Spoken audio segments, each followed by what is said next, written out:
যারা চাঁদাবাজি করো, মস্তানি করো, আমি বুঝি না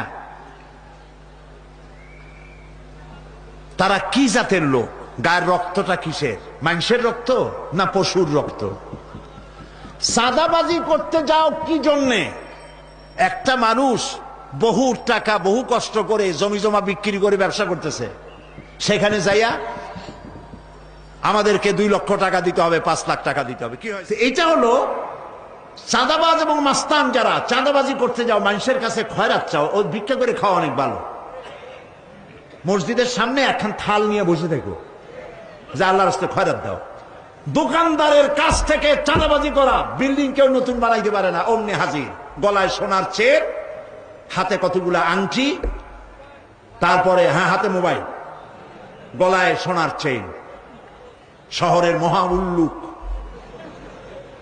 জানোয়ার বলতেছে এখানে ইট ফেলাইতে পারবে না, রড দিতে পারবে না আমাদেরকে চান্দানা দিয়া।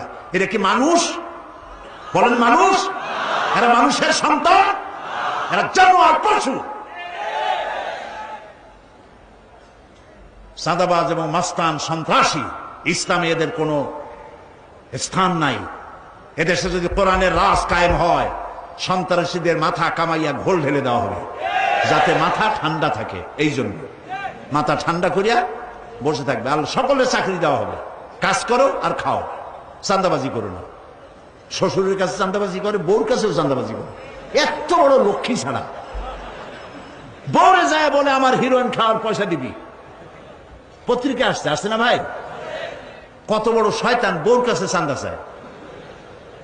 আল্লাহ এইসব চাঁদাবাজ, মাস্তান, অপহরণকারী আর সন্ত্রাসী জানোয়ারদের হাত থেকে আল্লাহ এই দেশকে রক্ষা করুন। বলেন আমিন। চিল্লায় বলেন আমিন।